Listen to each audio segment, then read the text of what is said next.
We are need justice.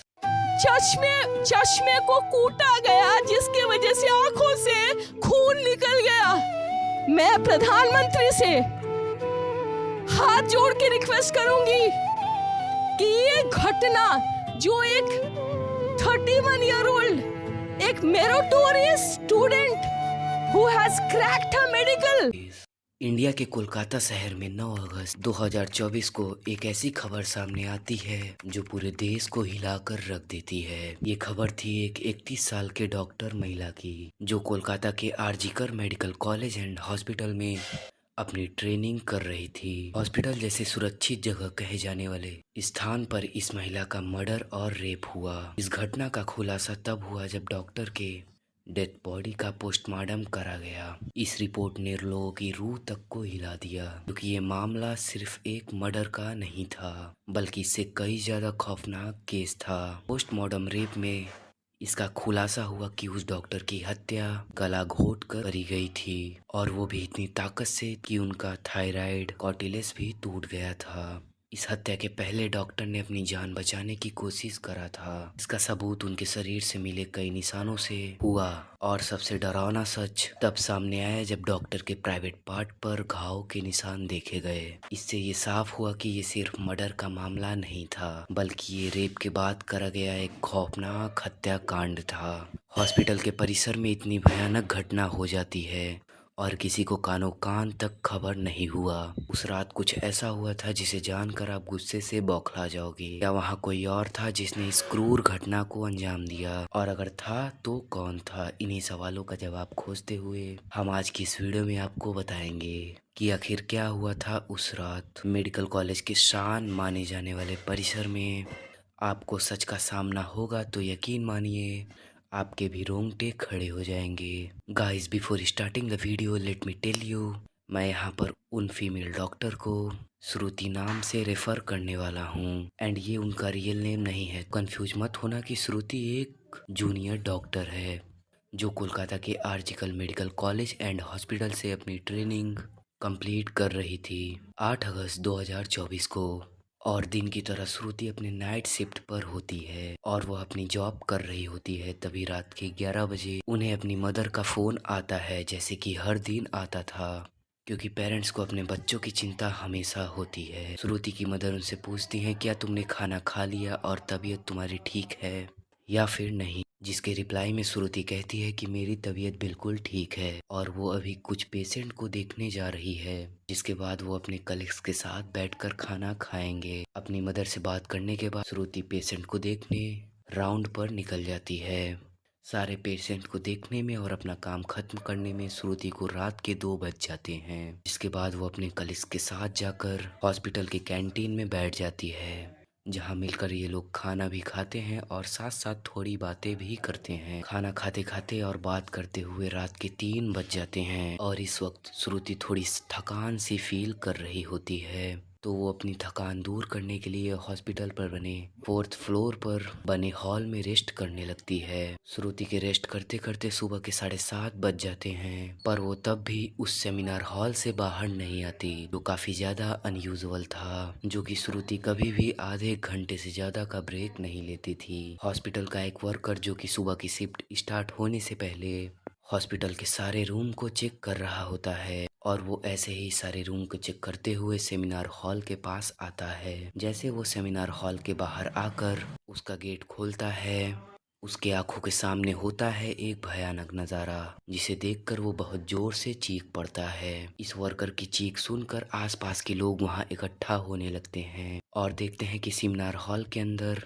श्रुति की dead body बिना कपड़ों के पड़ी हुई है, और उसके बॉडी पर कुछ ब्लड के निशान भी हैं। यहाँ खड़े सब लोगों के लिए ये कोई ड्रामा से कम नहीं था, स्पेशली दूसरे डॉक्टर्स और फीमेल वर्कर्स के लिए, क्योंकि उन्होंने अपनी आंखों के सामने ऐसा नज़ारा पहली बार देखा था, वो भी हॉस्पिटल प्रेमिसेस के अंदर। श्रुति की बॉडी को देखकर आसपास के सारे लोग उसे एक स्ट्रेचर पर लेटाते हैं और इमरजेंसी रूम में लेकर जाते हैं, ताकि डॉक्टर्स उसकी कुछ हेल्प कर सकें। काफ़ी देर तक डॉक्टर्स की स्ट्रगल करने के बाद एट द एंड श्रुति कुछ घंटों के बाद अपना दम तोड़ देती है। हॉस्पिटल में कुछ लोग थे जो इस मर्डर और रेप केस को नॉर्मल दिखाने की कोशिश कर रहे थे, जस्ट बिकॉज कि वो इस हॉस्पिटल का नाम बचा सकें।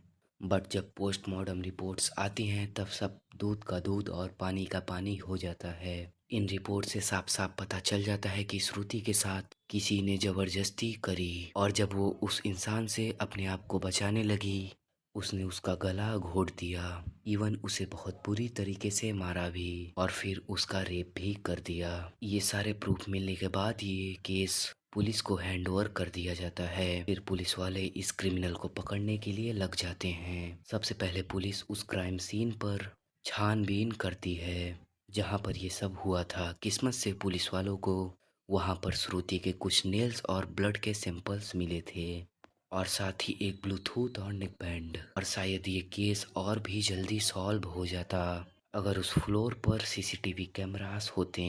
पर बदकिस्मती से सेमिनार हॉल के अंदर और उसके आसपास कोई भी सीसीटीवी कैमरास नहीं थे। लेकिन जिस रास्ते से फ्लोर पर एंटर करा जाता था वहाँ पर कुछ सीसीटीवी कैमरास थे। पुलिस वाले यहाँ के सुबह के 3 बजे से लेकर 7 बजे तक की रिकॉर्डिंग चेक करते हैं कि इतने टाइम के बीच कितने लोग इस फ्लोर पर आए और गए थे। इन सीसीटीवी फुटेजेस को चेक करने के बाद पता चलता है कि इस फ्लोर पर टोटल 6 लोग आए थे और गए थे। ये पता करने के बाद पुलिस वाले एक एक कर इन 6 लोगों को पूछताछ करने के लिए बुलाते हैं कि वो लोग वहाँ पर उस टाइम क्या कर रहे थे, और इन लोगों को उस बीच वहाँ पर कुछ अजीब दिखा क्या।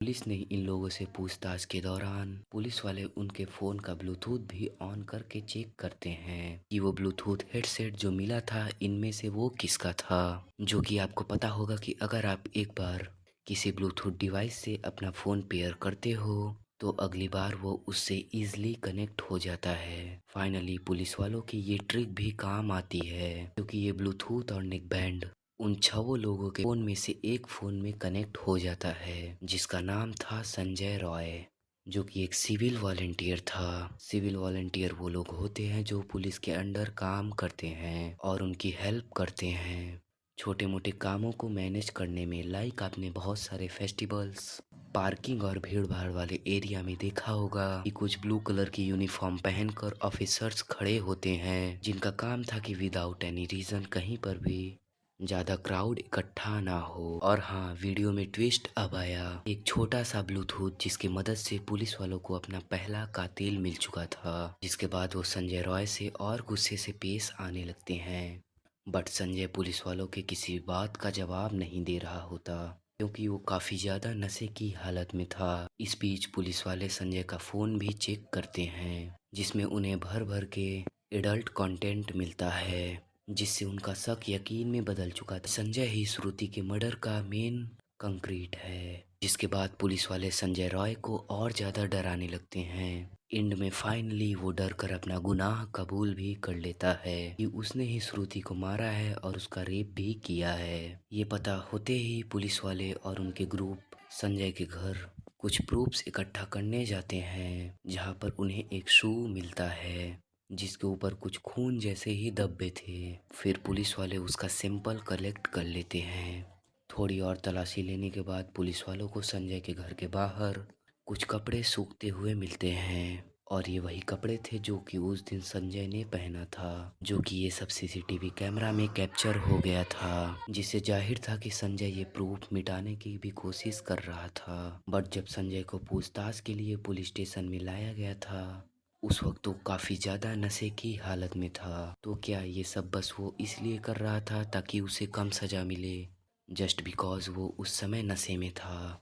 और बाद में जब पुलिस वाले उस शू में लगे ब्लड सैंपल को चेक कराते हैं तो वो भी श्रुति के ब्लड से मैच हो जाता है, which was a solid proof again. इन सारी डिटेल्स और सबूत को इकट्ठा करने के बाद पता चलता है कि उस रात संजय रॉय काफ़ी ज़्यादा नशे की हालत में था और वो रात की 11 बजे हॉस्पिटल में एंटर करता है। संजय अक्सर उस हॉस्पिटल में नाइट शिफ्ट करा करता था, तो उसे यहाँ की काफ़ी अच्छी नॉलेज भी थी कि कहाँ पर कैमरा है और कहाँ पर नहीं। तो वो आराम से उस हॉस्पिटल के 4th फ्लोर पर जाकर बैठ जाता है, क्योंकि वो नहीं चाहता था कि कोई भी उसे ज़्यादा नशे की हालत में देखे।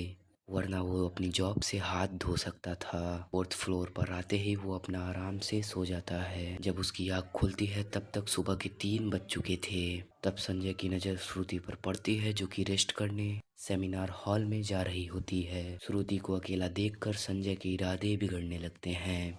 वो पहले काफी देर तक उस फ्लोर के चक्कर लगाने लगता है, ये कंफर्म करने के लिए कि कोई यहाँ पर ज्यादा आ तो नहीं रहा। जब उसको लगता है कि उसका रास्ता साफ है, तब वो सुबह 4 बजे सेमिनार हॉल में इंटर करता है और फिर वहाँ से 4:45 पर बाहर आता है। इन 45 मिनट्स में उस आदमी ने श्रुति के साथ क्या क्या किया होगा, वो कितनी पिन से गुजरी हुई होगी, ये सुनकर सभी का दिल सहम जाएगा। स्पेशली श्रुति के पेरेंट्स, जो इतनी उम्मीद और सेक्रीफाइस करके श्रुति को डॉक्टर बनने भेजा था। एंड श्रुति अपने पेरेंट्स की अकेली बेटी थी, तो उनके लिए ये कोई सदमे से कम नहीं होगा। एंड गाइस, ये केस अभी तक क्लोज नहीं हो। 3 अगस्त तक संजय रॉय को कस्टडी में रखा जाएगा। इस कातिल इंसान के साथ क्या होना चाहिए, आप कमेंट में जरूर बताना। और इस केस रिलेटेड जानकारी के लिए चैनल को सब्सक्राइब जरूर करें।